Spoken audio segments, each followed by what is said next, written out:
Hey, muy buenos días, everyone. I hope everybody's doing well, blessed, and enjoying family.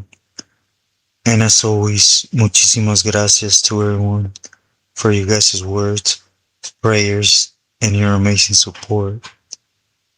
Se los agradezco mucho. Thank you. Now, to get into the story in hand, this one is going to be a little short, so do apologize. I apologize, excuse me. It's just, as you guys know, today Monday I have chemo, so I want to put something out so it'll be posted Tuesday for you guys. As you know, I'm going through a little headaches, right? But I wanted to touch on what, in my opinion, right, what really sealed and stopped Frankie B's downfall, if you want to say it. First and foremost, I want to start off with, as you guys know, years back, I was personally on the yard with Frank B. And to be sincere, he was, you guys know, really out there pushing his weight on camaradas and basically challenging them to act on his disrespect in the open, right? He had no shame in it because he held that EME title, right, in front of their things, basically touch me if you have him say it, right? Which, as you guys know, it was not going to happen, right? So he took advantage of it. But anyways, I wanted to touch on two of his soldados, right? And it was two homies that they were validated by this time. They were older, right? Both of them were from Azusa, and they had their respectful little crews, mainly on the streets, doing things for them, right? And that was Grizzly and Thumper from Azusa. Like I stated, they've been sitting in the shoe, I don't know, maybe since 99, 2000, around there, right? So for a couple years when this was happening, maybe 5 or 6 years.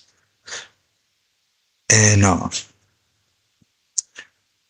you know what you can't take from Frankie is that he was one that didn't touch his heart, right?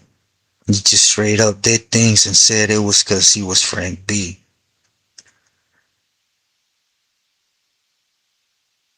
And right when all the little power struggle he was going through out there in Pomona with Pomona Mike, he was paranoid. You know, he could act like himself all he wanted, but the reality was there was a lot of reactions from him happening all over the spot, right? For example, see, when I was down there in Palm Hall with him, he had requested out to court these two camaradas specifically, right? I believe Thumper was in the Bay and Grizzly was in Corcoran at this time. It is why I even came to knowledge that they were under him because, well, you guys know, you're in a little yard with them and you're aware, right? Who's who and who's with who and, all that. So anyways, other people that been there a couple times, it was a routine for them, right? I'll just leave it at that. So going back to the little power struggle he had with Toto, Terco, and Mike, and how they were trying to basically eliminate what was going on, which was he had all that little area that was theirs and did what he wanted and basically was doing what he was known for, which was challenging them. I do what I want and nobody could tell me. Don't matter if you're my brother or not, right? He felt untouchable. So, in my opinion, what happened was that You know, these two camaradas, or they were like myself, right? Sitting back there validated the things that were happening, they were aware of, right? Which was the back and forth communication to the Bay and Corcoran that basically Frankie had to go. So they started reaching out to Jocko, right? Jocko Padilla, and in a sense, as you guys know, if a Billy falls, you're gonna fall with him, right? You're strictly under him. So it was an attempt to, start moving them gente they have to Jocko and putting that safety blanket in case things went south with Frank, right? But for some reason there was a lot of loyal people to Frank B. And of course, it reached his ears and the paranoia, excuse me, paniqueado, nervousness that he was already didn't know who was with him, who weren't, you know. He shot word in there and basically greenlighting these individuals, putting a jacket on them, again, to cover his blood, right? It was an attempt to attack Jocko, right?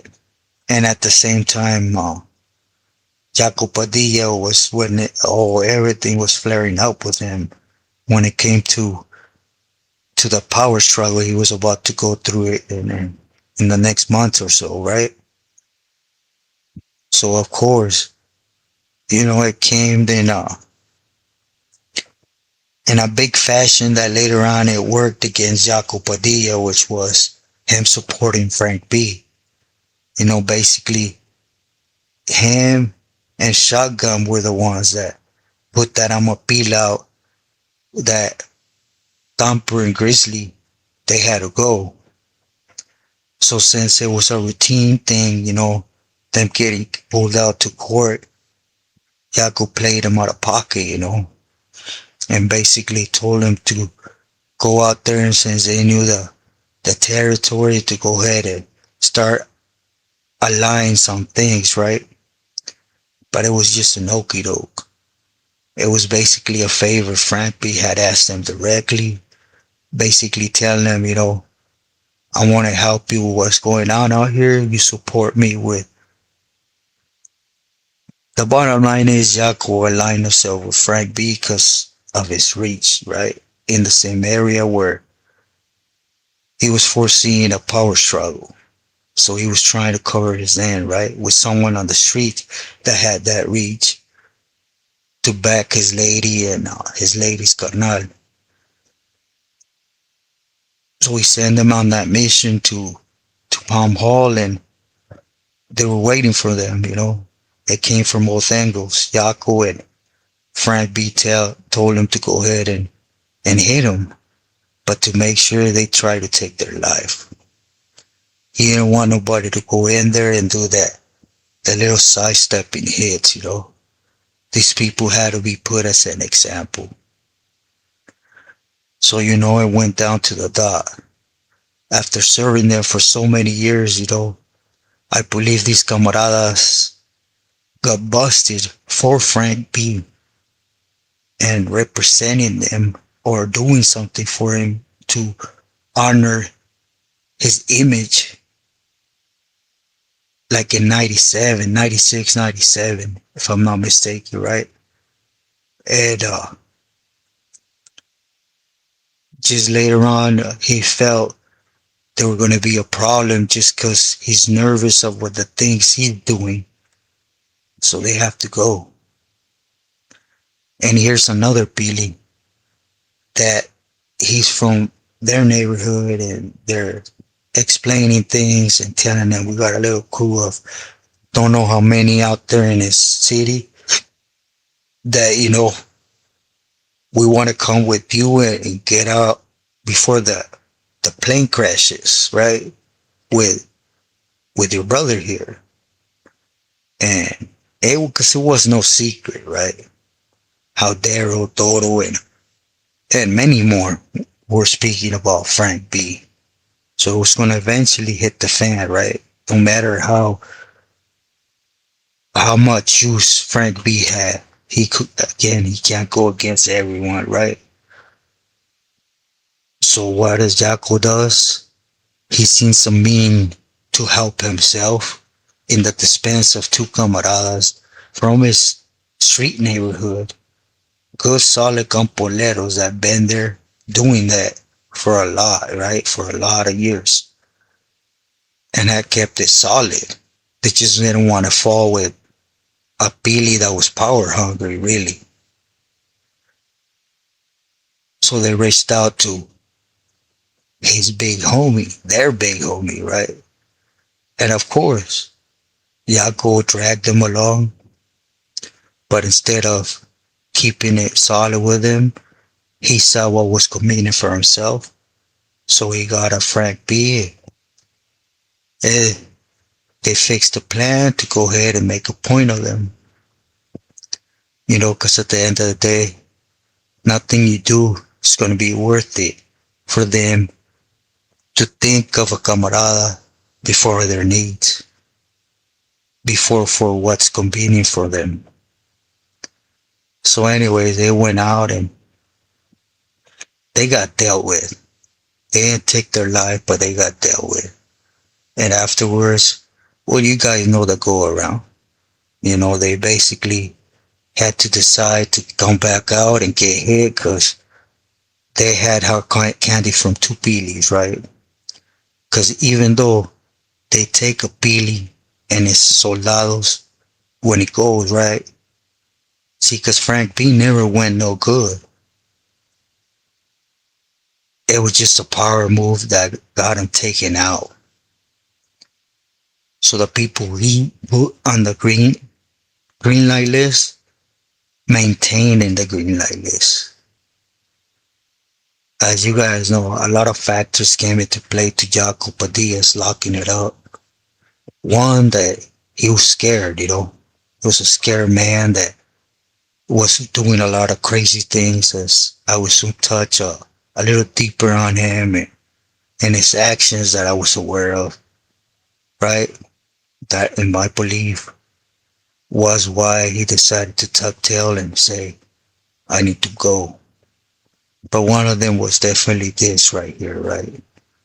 That he was willing to support Frank B to benefit his upcoming war, or what he thought was or did flare up, right?